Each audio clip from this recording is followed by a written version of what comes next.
Romance of the Ranchos. Los Angeles, 1822. American builds first church. Los Angeles, 1845. Pueblo named capital of California.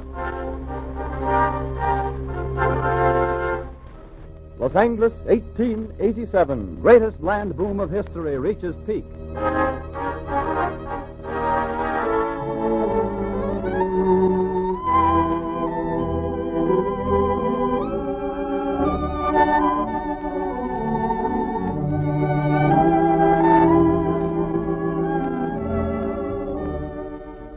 The Title Insurance and Trust Company of Los Angeles presents The Romance of the Ranchos, a weekly dramatization of the highlights from the colorful history of our Southland. Each week, our wandering vaquero, Frank Graham, returns to tell another true story of the early days of Southern California.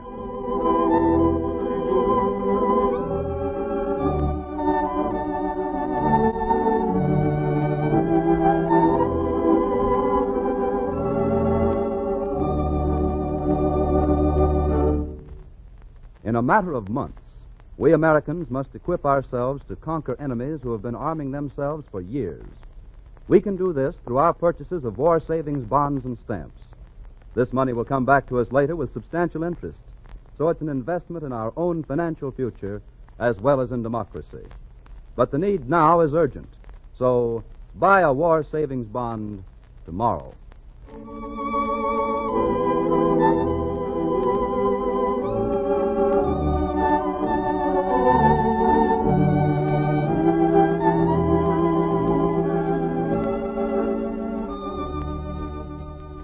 Now, here to tell us the story is our wandering vaquero, Frank Graham. Buenas noches, señoras y señores. Tonight, we're going to recreate some of the highlights from the growth of the world's newest metropolis, the fastest-growing large city of the world, a city which was, until 65 years ago, a sleepy backwood village. Yes, I mean our own city of Los Angeles. Let's go back through the years and watch the Pueblo grow into one of the first cities of America. It's a story filled with the romance of the Ranchos.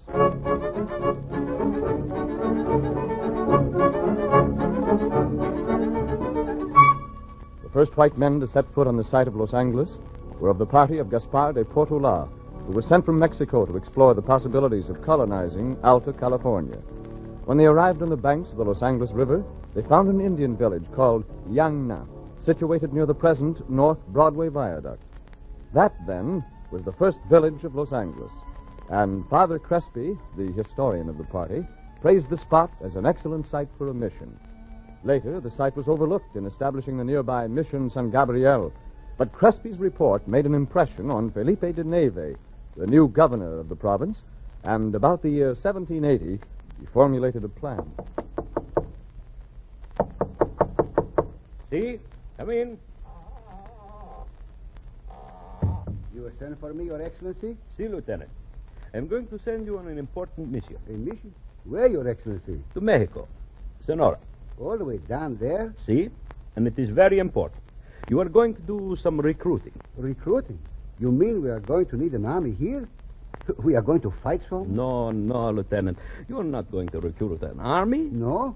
Then what? I'm sending you down to recruit 24 families of farmers. Farmers? What in the world do we want with farmers, Your Excellency? There are no farmers in Alta California.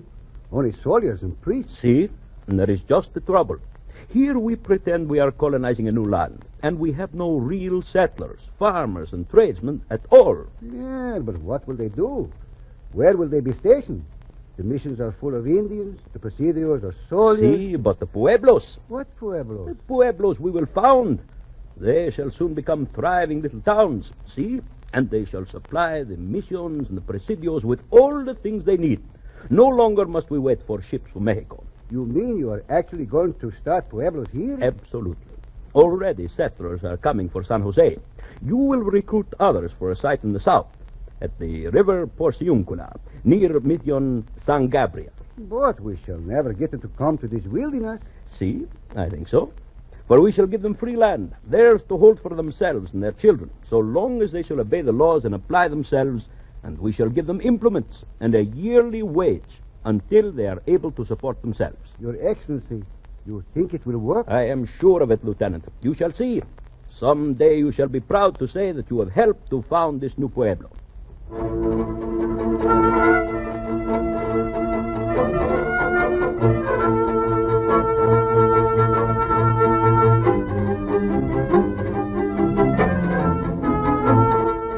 Far-sighted Governor Neve took the first steps toward our Los Angeles of today. But he found settlers reluctant to pioneer a barren new country, and only 11 families were finally brought from Mexico. And they were a far from impressive group, being composed mostly of mestizos and mulattoes. But the governor was determined, so on September 4th, 1781, he led the little procession across the plains from San Gabriel Mission to the barren little plaza which had been marked off as the site for the Pueblo. And there, after Mass had been said, the governor rose. Paisanos, we have said prayers for the success of this new venture we here found. I have no doubt that they shall have effect. But upon you 44 souls, 11 men, 11 women, and 22 children, falls the burden of making this venture a success, of building on this beautiful spot a thriving, prosperous Pueblo. It is your burden and your honor to make the town we found here a service to the glory of God and to the crown. For on what you do here rests the success or failure of our entire plan of colonizing Alta California. So build well for yourselves, your children, and for future generations. If you do, who can foretell the glorious future for this Pueblo we now found? El Pueblo de Nuestra Señora la Reina de Los Ángeles de Porciúncula.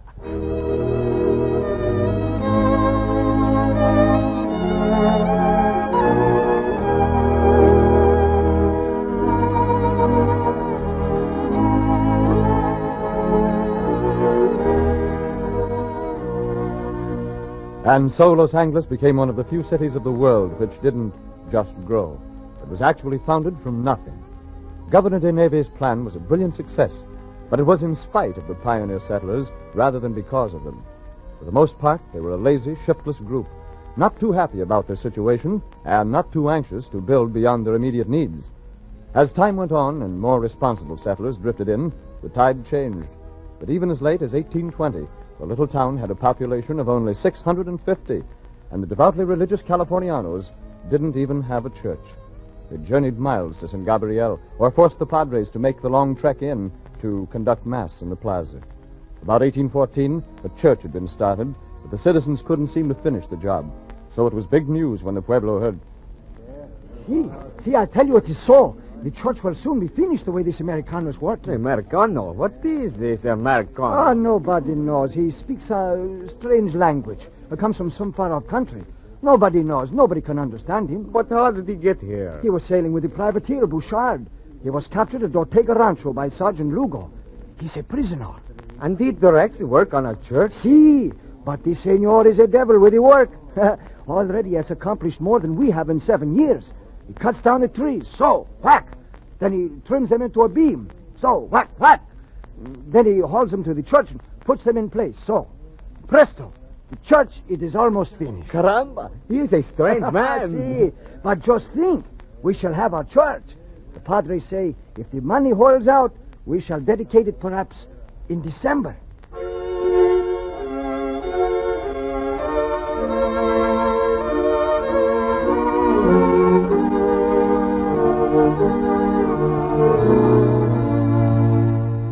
But in spite of the yeoman work of the first American to reach California, Joseph Chapman, the money didn't hold out, and it became necessary to raise more. It was then that the residents of the Pueblo heard. The padres say it is up to us if the church is to be finished this year. We must do our part, they say. So, they want us to work on it too, See? no? Will I not have enough work of my own to do? I don't care if the church is never finished. The padres have no right to ask us, the citizens. Wait, mi amigo, wait. They do not wish us to work. They have donated some brandy. They ask us to give a fiesta, sell the brandy for 5 cents a drink, and make enough money to build a church. Brandy? Well, why didn't you say so? See, of course. Come, my friend. We must tell everybody. Everybody must help to build a church. See, with a brandy fiesta.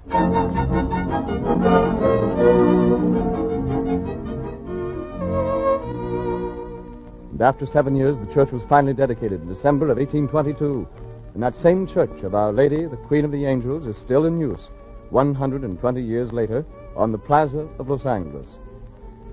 Now, with the disintegration of Spain's colonial possessions, Mexico became a republic, and California had a new allegiance. This meant little to the Pueblo, but it affected the surrounding country mightily, for within a few years, the missions were secularized, and then began the wholesale granting of great ranchos, which rapidly became the center of business as well as social life for Southern California. And the sleepy little Pueblo was left far behind.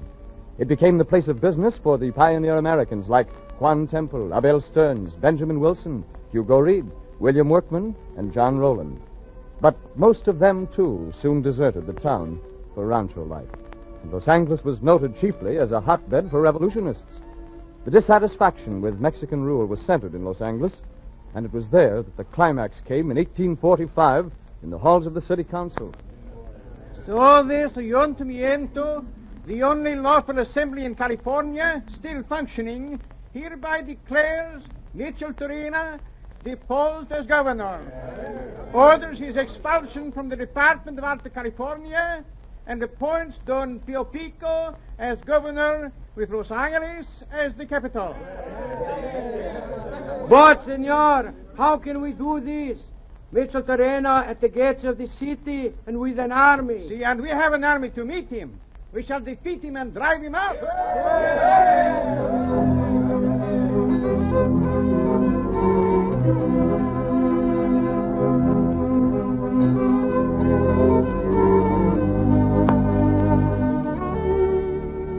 The Angelinos made good their boast. Mitchell Torena was deposed, Pio Pico was governor, and Los Angeles was the capital. All was accomplished by the bloodless Battle of Cahuenga.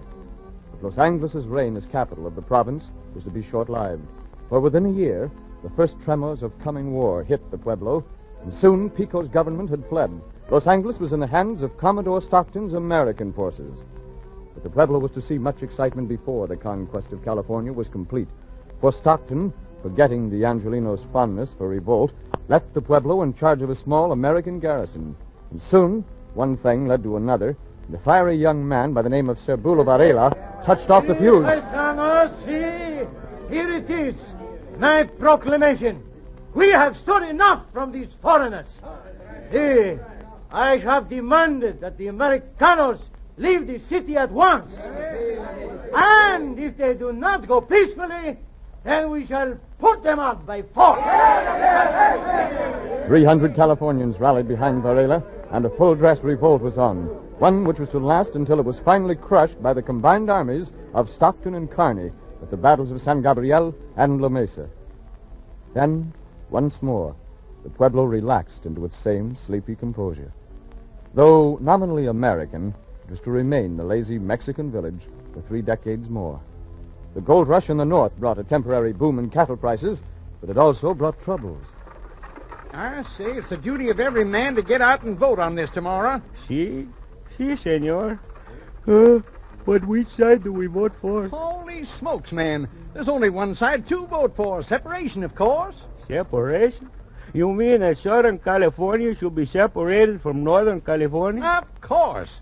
Like Senator Andreas Pico says in his bill, he's going to make the southern counties the territory of Colorado. But, senor, you think this is wise? Why, of course it's wise. Just look at us. We're farmers down here, ranchers, cattlemen. What do we get from the state? Nothing. And yet, with less than half as many people, we pay twice as much in taxes as those dead, blasted northerners. We pay it all. And they get it all. It ain't right. This here bill's going to fix things. We're going to have a separate state.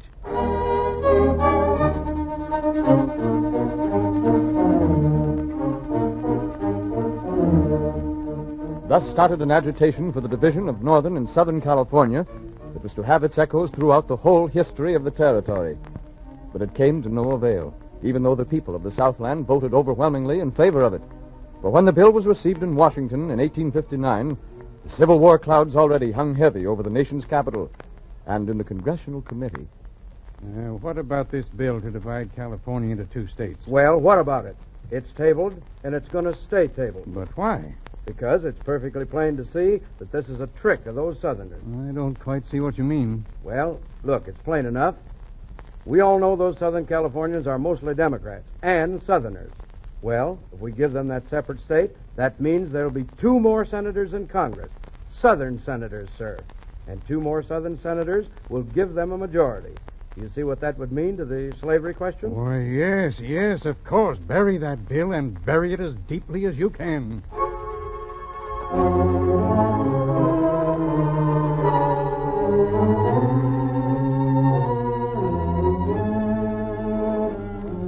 And so state division was buried for all time. The Civil War struck. And though California remained loyal to the Union, there was much bitter feeling, many exciting scenes in the Pueblo streets during those war days. But the great majority of the population was Mexican and utterly indifferent to the Gringos' war, and so no serious clashes took place, and the Pueblo went its sleepy way for another decade. One effect of the gold rush had been to flood the Southland with desperados of all types, and from 1850 to 1870, Los Angeles was known as the toughest town on the frontier. At times, murders averaged at least 1 a day and caused not a ripple of excitement. Lynchings by the vigilantes was the usual course of justice, and they were plentiful.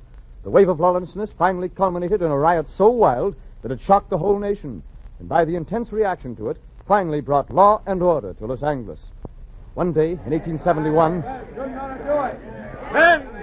Men, think what you're doing. You can't do this. Stop, please, stop. Calm down. Tom, what is it? What is it, Tom? What's happened? Thank God you're here, Harry. Maybe you can help me stop them. What is it? What are they doing? Oh, it's the Chinaman. A Chinaman shot and killed Robert Thompson. What? And this mob is out to lynch every Chinaman they can get their hands on. Good Lord, no. Yes, they've already hung several. Now they've got 4 more cornered in that house. Tom, they've got him. They've got him. They're dragging them away. Stop, you men. You can't do this. Those men are innocent. They haven't done a thing. This is murder. You can't do it. Oh, we can't, huh? Listen here, mister. You better get out of our way or you'll go up right alongside of him. We're going to see that justice is done. But you can't do this. Tom, be quiet. You can't stop this mob. You'll only get hurt. Now, come on, let's get out of here. Oh, those poor devils. This is a day of shame that Los Angeles will never live down. Yes, of course, you're right, but we... All of us respectable citizens have got to see that this can never happen again. Los Angeles will never be a decent place to live.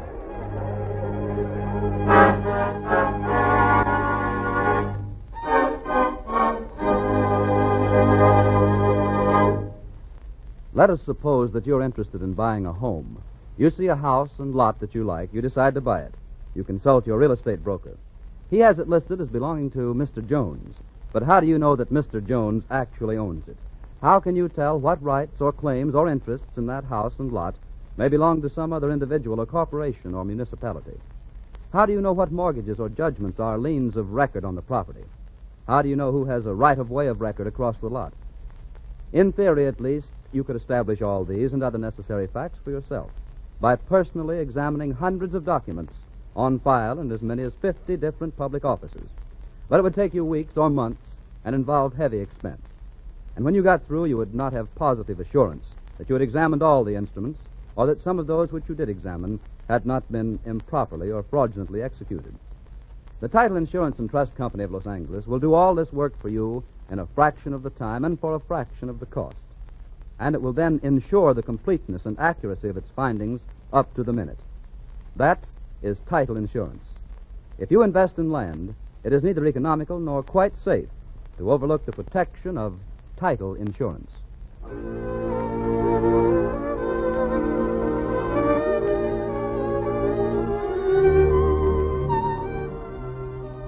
The shocking Chinese massacre ended an era in the history of Los Angeles, and now the Pueblo settled soberly to the task of becoming an American city. Already, many present-day institutions had had their start. In 1851... Well, land sakes, what do you think of that? A newspaper, an honest-to-goodness newspaper, and all our own. Why, we're getting to be real citified. The first newspaper, the Los Angeles Star, began publication. In 1855... the first public school was opened on the corner of 2nd and Spring. And Don Vicente Lugo's gift of his townhouse made possible the start of St. Vincent's College, now Loyola University. In 1859... Well, will you look at that? Who in the world could ever read that many books? The first library association was started. Later, in 1872, the public library was founded. In 1860, The first telegraph line reached the city flashing news of the Civil War. in 1868, Step right up, ladies and gentlemen. The firm of Downey and Hayward is now open for business. We keep your money safe or lend you some if you need it. The first bank came into existence in Los Angeles. The town was growing and leaving behind the sleepy Mexican village. But there were still less than 10,000 residents on September the 6th, 1876, when the most important event of the town's history took place.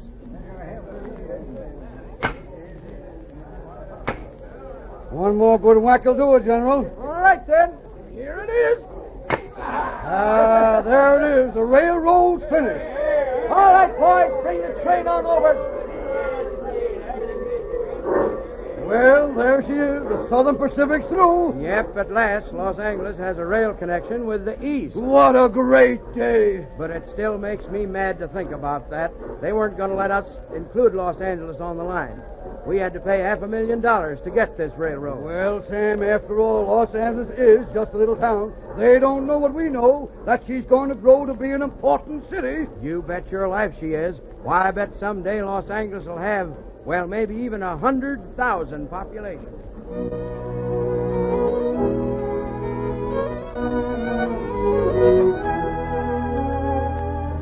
100,000 population. It seemed far off in those days, but Los Angeles was an amazing city, more amazing than her own residents realized. With the coming of the railroad began a growth which was to transform the town and to obliterate forever the sleepy little Mexican village. It was slow at first, and the population was only 11,000 in 1880. But in 1886, after the Santa Fe had put its line through, the boom started. George, what in the world's going on here? Thank goodness you're here, sir. I can't handle a crowd like this. I'm a hotel clerk, not a sideshow, Barker. What are they after? Rooms. All of them want rooms. They came in on the 5 o'clock from the east. You mean all these people came in on the train today? These and 100 more. 5 trains full of them. All coming to settle. But I don't understand. What's causing all this? The fares. The 2 railroads are having a rate war. All these people came out here from Kansas City for $1 apiece. $1!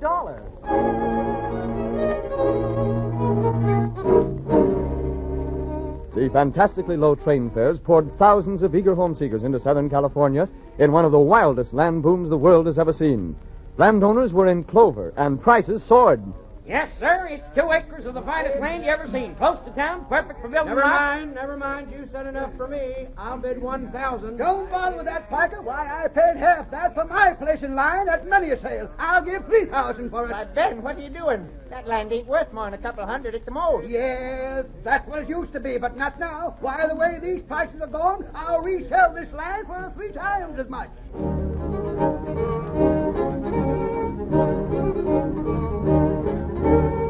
Speculation began to take the place of home buying, and prices skyrocketed. 60 new cities were laid out in Los Angeles County. According to one historian, there were enough subdivisions to accommodate 10 million people, enough syndicates to manage the affairs of the nation. This unhealthy state of affairs reached a peak in 1887, and suddenly, the bottom dropped out. The panic which followed drove many settlers away. But when the smoke was cleared away, the population of Los Angeles had still jumped to over 50,000. And a group of leading citizens gathered to take stock of the situation. In spite of the ill effects of this boom, it is supreme evidence that we have a city here that people would like to live in. There's no reason in the world why we can't make Los Angeles one of the important cities of the nation. Our job now is to attract men and money, not for speculation, but for farming and industry. That's right, and we'll do it. We have plenty to advertise besides our climate. We'll get out circulars, send letters. Yes, maybe even send back east a trainload of our prize oranges and other agricultural products.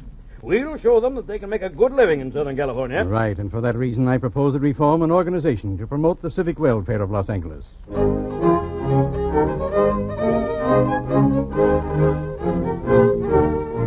Thus, to combat the bad publicity of the land boom and to encourage a more responsible immigration to California, was formed the organization which is now the Los Angeles Chamber of Commerce.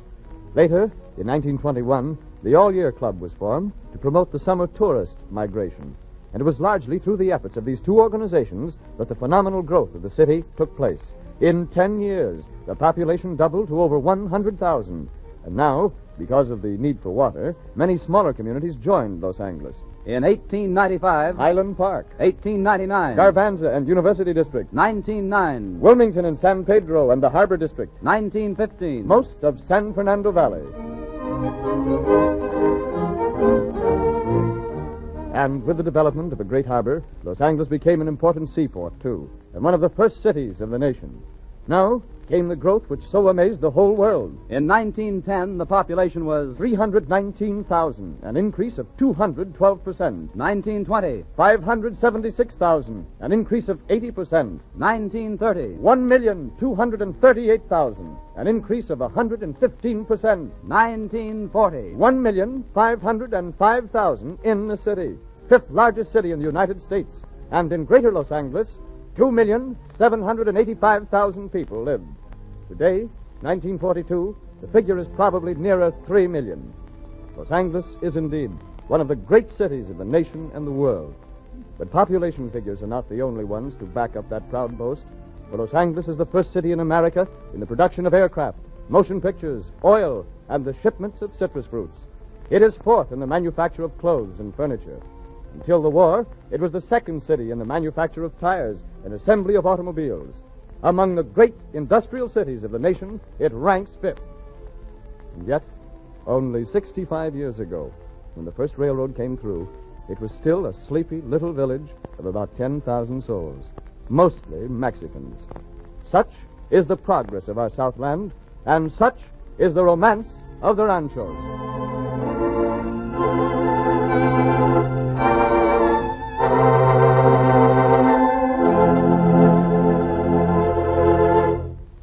Frank Graham will return to the microphone in a moment to give you a preview of next week's true story.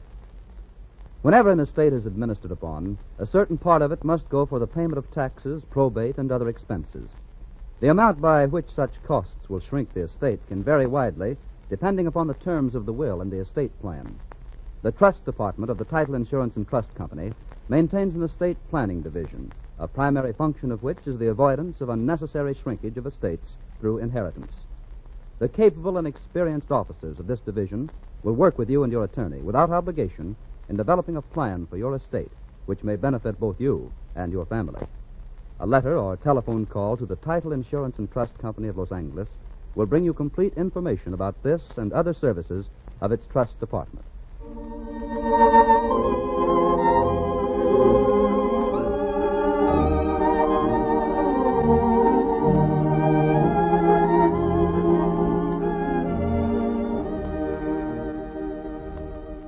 And now, Frank, what's the story for next week? Next week, we're going to trace the history of transportation in the Southland. From ox carts to the modern airliners, it's a story of progress that touches on many dramatic and colorful scenes. I know you'll enjoy it. So, until next week, this is your wandering vaquero, Frank Graham, saying, Hasta la vista, señoras y señores.